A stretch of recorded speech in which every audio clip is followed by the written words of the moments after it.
Hello friends, good morning. आज ये YouTube channels के माध्यम से मैं कुछ इंटरनेशनल रिलेशन, इंटरनल सिक्योरिटी और ऐसे ज्वलंत मुद्दों के बारे में चर्चा करूँगा।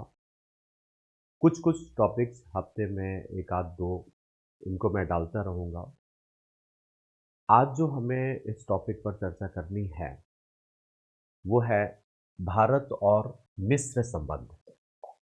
तो भारत और मिस्र के बीच में संबंधों पर चर्चा करेंगे हम।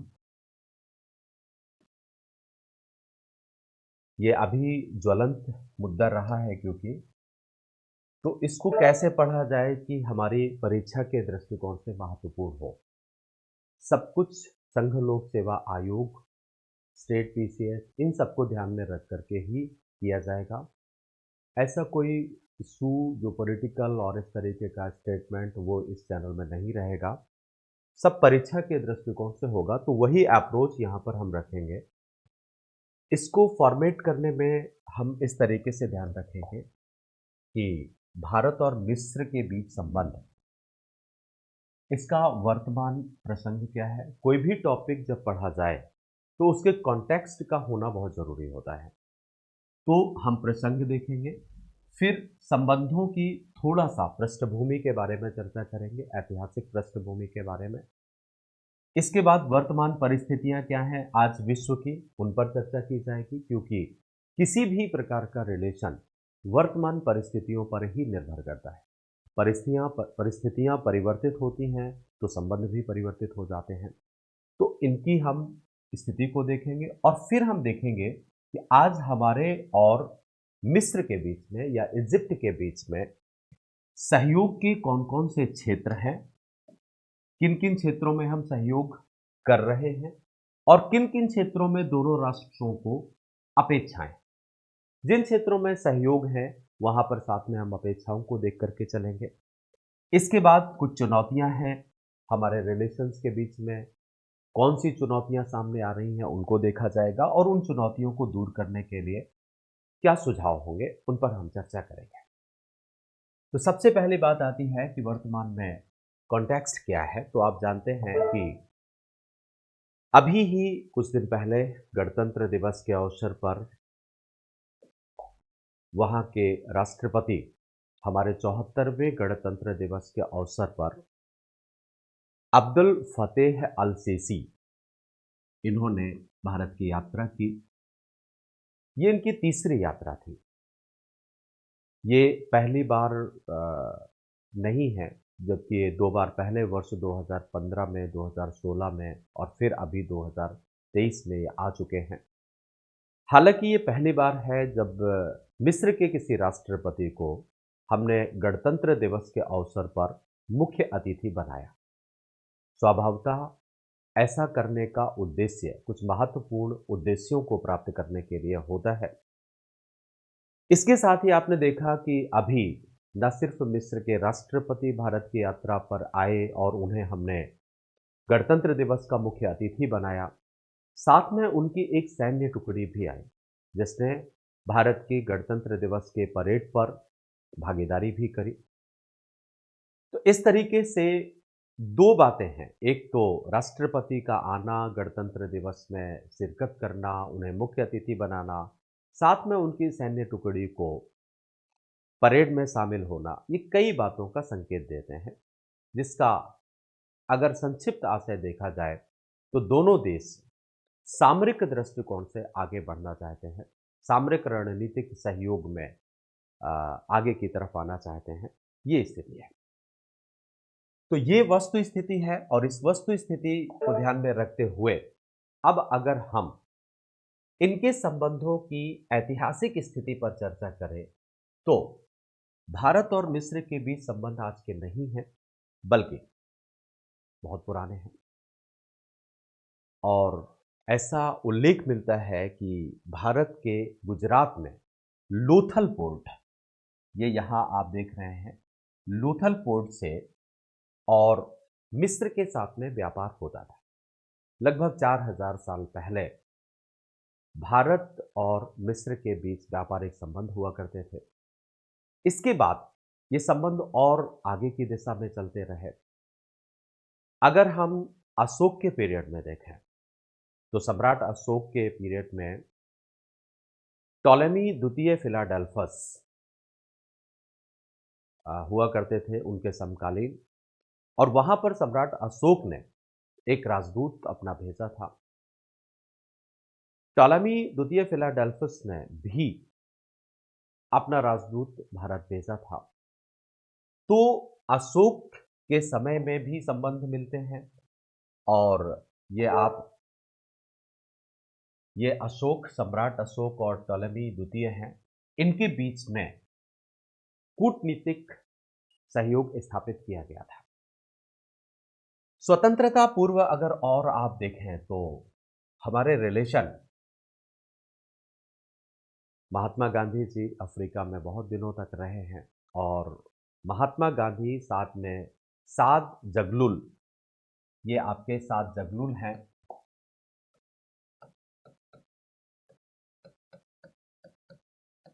जगलुल, इनमें और राष्ट्रपिता महात्मा गांधी के बीच में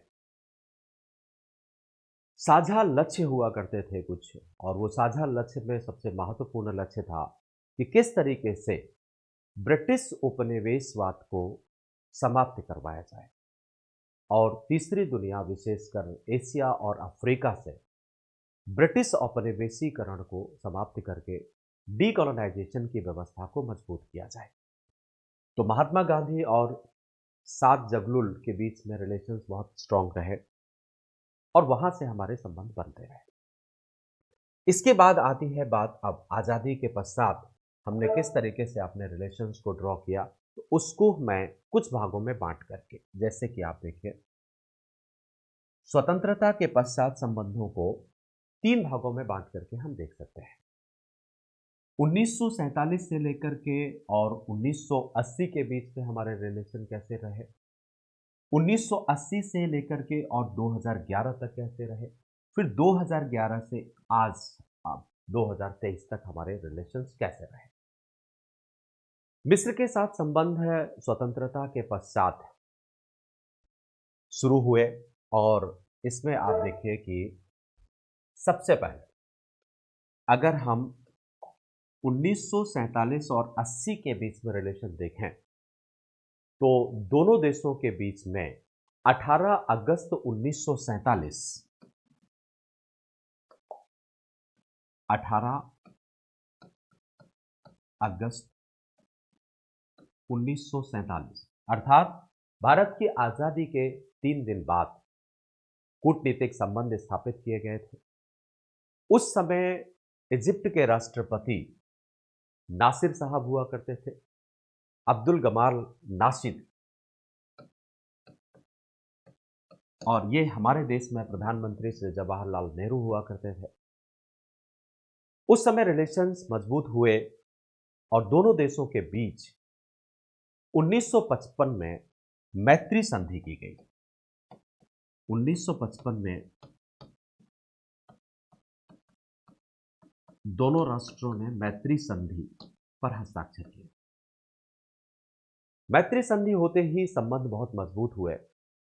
ये वो वक्त था 1947 से और 80 के बीच में कि राष्ट्रपिता महात्मा गांधी और रविंद्रनाथ टैगोर, इन सब की कविताएं बहुत मशहूर थी मिस्र में।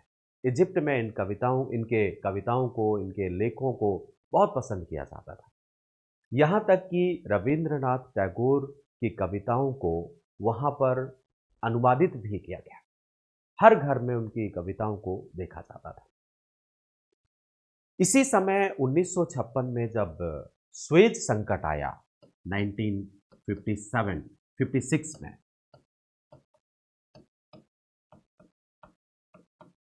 स्वेज संकट, तो स्वेज संकट के दौरान जब फ्रांस और ब्रिटेन की सेनाओं ने स्वेज नहर के पास अपना बेड़ा बनाने का प्रयास किया और स्वेज पर अपने प्रभुत्व को स्थापित करने का प्रयास किया, तो भारत ने इजिप्ट को सहयोग किया। और ऐसा कहा जाता है कि भारत ने गोपनीय तरीके से इजिप्ट को हथियारों की आपूर्ति भी की थी। चूंकि इजिप्ट ने उस समय सुएज नहर का राष्ट्रीयकरण किया था, ऐसी स्थिति ब्रिटेन और फ्रांस को पसंद नहीं आई। तो सुएज संकट के दौरान भी भारत ने ब्रिटेन का सहयोग किया। दोनों देश एक दूसरे के नजदीक आए।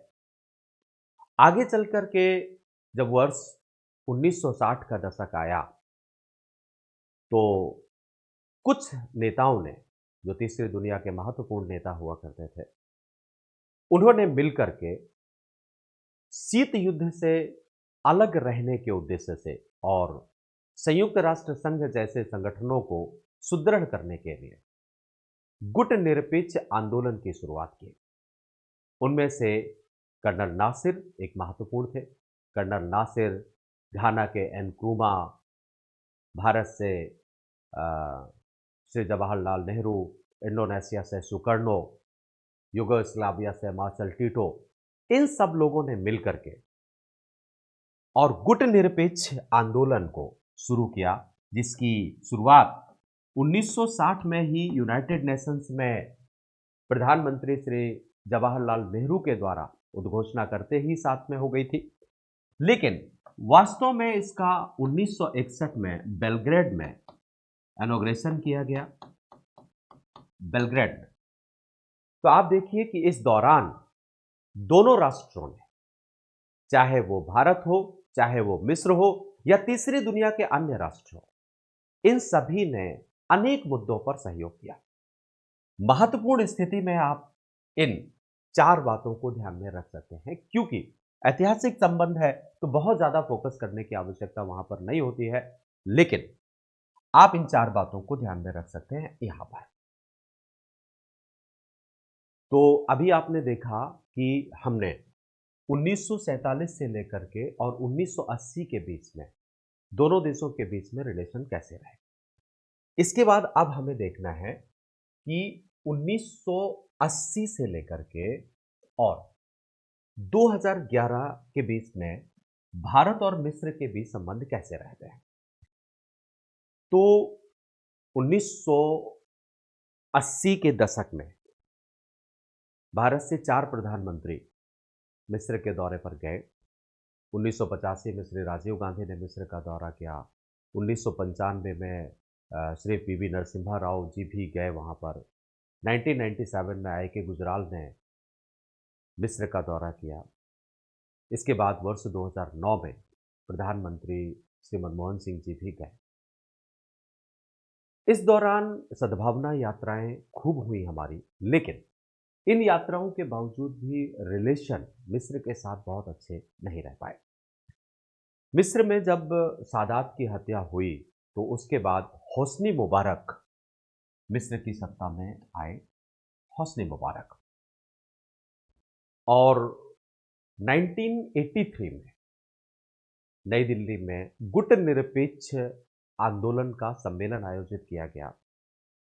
तो उसमें होस्नी मुबारक साहब ने शिरकत भी की, लेकिन ऐसा माना जाता है कि कुछ बैठने की व्यवस्था को लेकर के प्रोटोकॉल में थोड़ा बहुत उल्लंघन हो गया।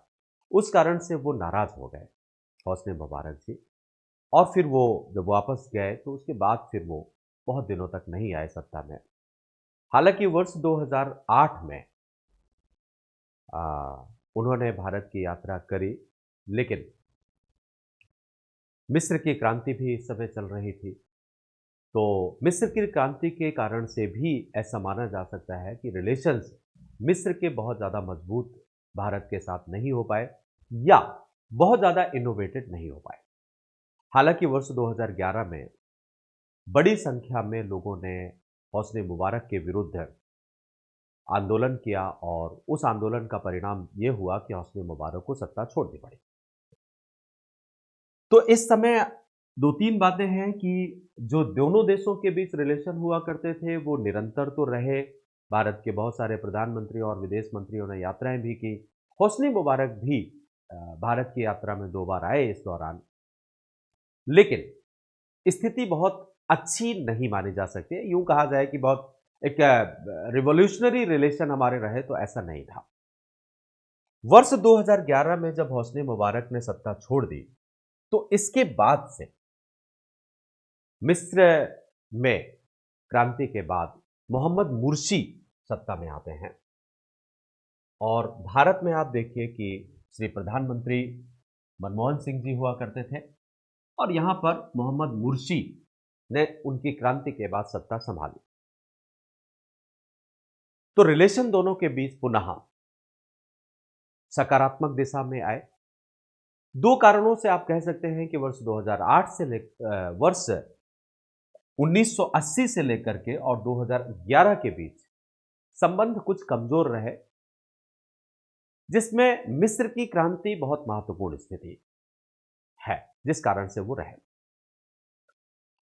वर्ष 2011 में जब मोहम्मद मुर्सी ने राष्ट्रपति पद संभाला तो फिर भारत के विदेश मंत्री ने वर्ष 2012 में काहिरा की यात्रा करी। मिस्र की राजधानी है काहिरा, और उनके विदेश मंत्री भी भारत की यात्रा में आए। संबंध सकारात्मक दिशा की तरफ बढ़े। वर्ष 2013 में मोहम्मद मुर्सी ने भारत की यात्रा की। 2013 में ये भी आए। 2009 में आपको पता है कि श्री मनमोहन सिंह जी पहले ही गए हुए थे। इसके बाद 2014 से संबंधों में एक नई स्थिति आती है। 2011 से 2014 के बीच मनमोहन सिंह जी और मोहम्मद मुर्सी के बीच में जो रिलेशन या जो केमिस्ट्री बनी वो सकारात्मकता को इनिशिएट करती है, शुरू करती है। लेकिन वर्ष 2014 में ही वहां पर अब्दुल फतेह अल सीसी प्रधानमंत्री बनते हैं। मई 2014 में नरेंद्र मोदी प्रधानमंत्री बनते हैं भारत में, और जून 2014 में अब्दुल फतेह अल सीसी ये वहां के प्रधानमंत्री। तो मतलब समकालीन स्थिति दोनों की शुरू होती है। दोनों स्थितियां सकारात्मक दिशा में जाती हैं। कुछ ही दिनों बाद वर्ष 2015 में 2015 में सुषमा स्वराज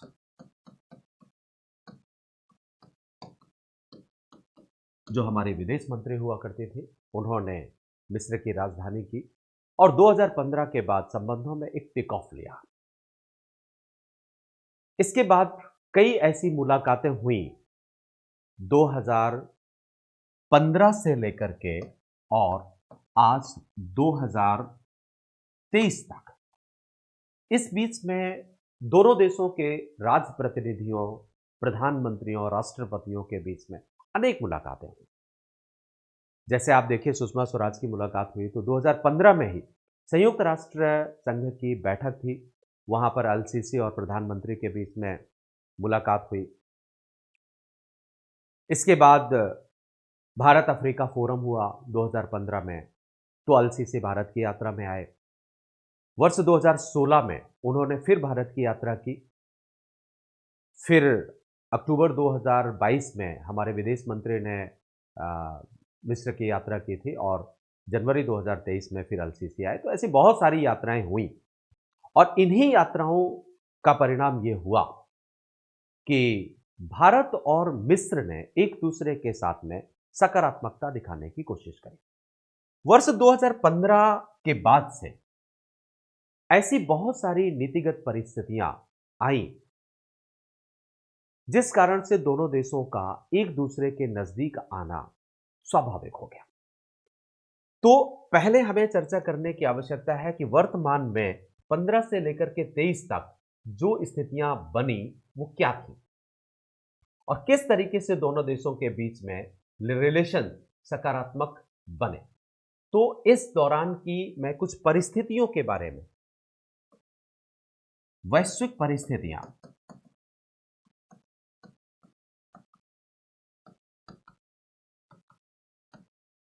इनके बारे में चर्चा करता हूं।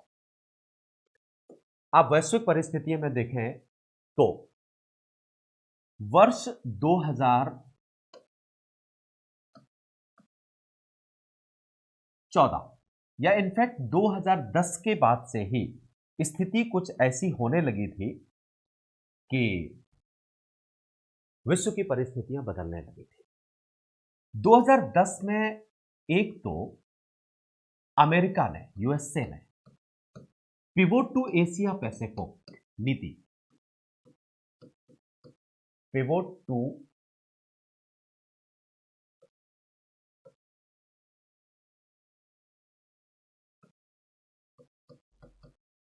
एशिया पैसिफिक,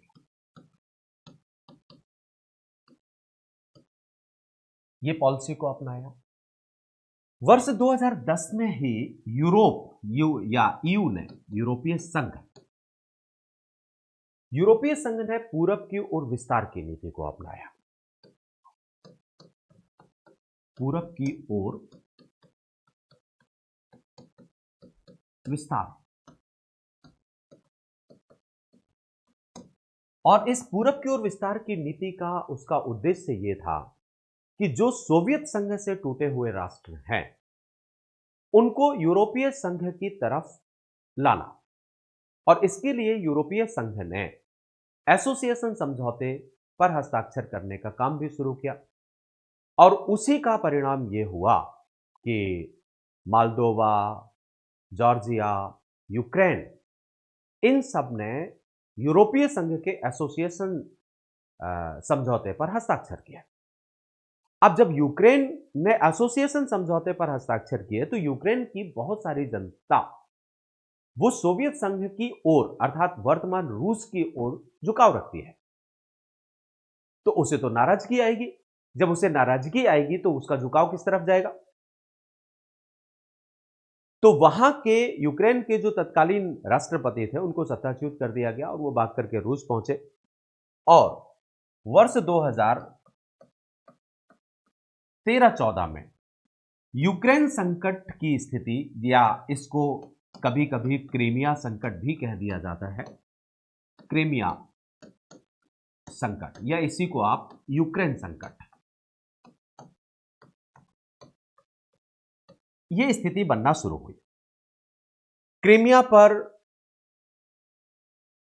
रूस की सेनाओं ने अपना कब्जा कर लिया और वहां से स्थिति बनी और अंततः वर्ष 2022 में यूक्रेन और रूस के बीच युद्ध हुआ। रूस और यूक्रेन के बीच युद्ध में स्थिति यह हुई कि क्योंकि ज्यादातर खाद्यान्न को लेकर के निर्भरता मिस्र की यूक्रेन और रूस दोनों पर हुआ करती थी, वो अपने खाद्यान्न का 80% वहां से आपूर्ति करता था। तो अब चूंकि ये दोनों राष्ट्र युद्धरत हैं तो उसे अल्टरनेट की आवश्यकता थी। खाद्यान्न में उसने भारत को अपनी लिस्ट में शामिल कर लिया। दूसरी बात, इसी क्रीमिया यूक्रेन क्राइसिस के कारण से दुनिया में बहुत सारे देश आर्थिक संकट में भी जूझ रहे हैं। तो एक तो इस क्रीमिया और यूक्रेन संकट का परिणाम यह हुआ कि मिस्र खाद्यान्न संकट की तरफ जाना शुरू हुआ। खाद्यान्न संकट, उसे आवश्यकता है अब खाद्यान्न संकट को दूर करने के लिए कोई अल्टरनेट व्यवस्था हो। दूसरा, दुनिया के बहुत सारे देश इस समय इकोनॉमिक क्राइसिस की तरफ जा रहे हैं या आर्थिक संकट की तरफ गए, आर्थिक संकट की तरफ। ऐसी स्थिति में मिस्र का फंड भी कमजोर हुआ, तो मिस्र को इस दृष्टिकोण से भी भारत आने की आवश्यकता बने। दूसरी बात आती है कि इस समय भारत का झुकाव link and act west policy की तरफ है। आपको मैं बताऊं कि वर्ष 2008 से ही 2008 में हमने एक पॉलिसी अपनाई थी, लुक वेस्ट पॉलिसी। और लुक वेस्ट पॉलिसी के माध्यम से हम पश्चिम एशिया के देशों, मध्य एशिया के देशों, यूरोपीय देशों, इन सभी देशों के साथ में संबंधों को सकारात्मक दिशा की तरफ ले जाना चाहते थे। लेकिन लुक वेस्ट पॉलिसी कंसंट्रेट थी आर्थिक क्षेत्र में, इकोनॉमिक ट्रेड पर। इसी लुक वेस्ट पॉलिसी को वर्ष 2000 2015 में link and act west policy कर दिया गया। Link and act west policy, ये 2015 में चेंज हुई। तो इस नीति के तहत रक्षा, सुरक्षा सहयोग, आर्थिक दृष्टिकोण, साइबर सुरक्षित, मतलब दायरा, लुक वेस्ट पॉलिसी के दायरे को व्यापक करके न केवल आर्थिक क्षेत्र तक सीमित रखा गया, बल्कि इसको व्यापक करके सुरक्षा, कूटनीतिक सहयोग, वैश्विक सहयोग, साइबर सुरक्षा, एनवायरमेंट, टेररिज्म, हर क्षेत्र में व्यापक बनाने का प्रयास हमने शुरू किया। अब ऐसी स्थिति में भारत को भी जरूरत थी पश्चिमी देशों के साथ संबंध बनाना, और उसमें मिस्र एक सबसे ज्यादा ताकतवर देश वहां का है, जो आर्थिक दृष्टिकोण से भी संपन्न है। हालांकि उसके इकोनॉमिक क्राइसिस आ रहा है, लेकिन सैनिक दृष्टिकोण से वो एक ताकतवर राष्ट्र के रूप में वहां पर है। ऐसी स्थिति में link and west act west policy के लिए वो जरूरत था। अब बात आई, भारत ने विगत कुछ वर्षों से हथियार कूटनीति या हथियार निर्यात की कूटनीति को अपनाया है। हथियार निर्यात कूटनीति। ऐसी स्थिति में भारत दुनिया के बहुत सारे देशों को देख रहा है जो भारत से हथियारों की खरीदारी कर सकते हैं। मिस्र भी एक बहुत बड़ा हथियार खरीदार हमारा हो सकता है। तो उस कारण से हमें इजिप्ट की तरफ जाना जरूरी था। परिस्थितियां इस तरफ संकेत दे रही थी। अगली बात, अफ्रीका और पश्चिम एशिया में एक और महत्वपूर्ण बात है। अफ्रीका और पश्चिम एशिया,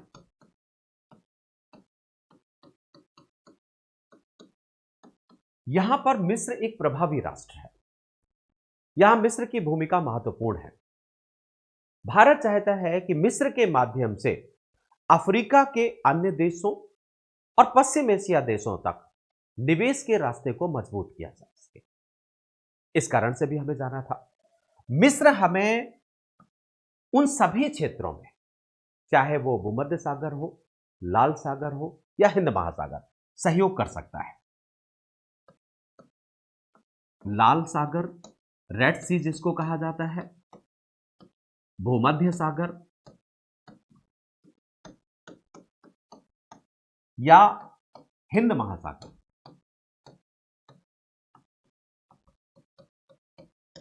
यहां पर मिस्र हमें सहयोग कर सकता है। जैसे कि आप मैं एक मैप के थ्रू मैं आपको दिखाऊं तो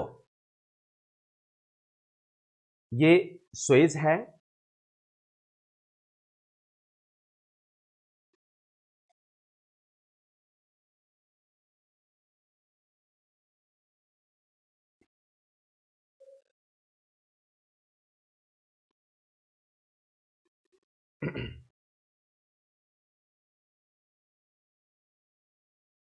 इन सब देशों में आप देखेंगे तो मिस्र हमारी मदद कर सकता है इन क्षेत्रों में।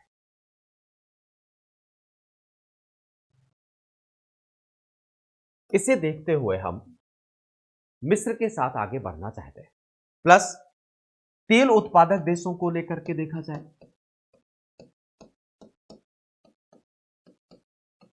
उत्पादक देश, मिस्र के रिलेशन तेल उत्पादक देशों के साथ भी अच्छे हैं।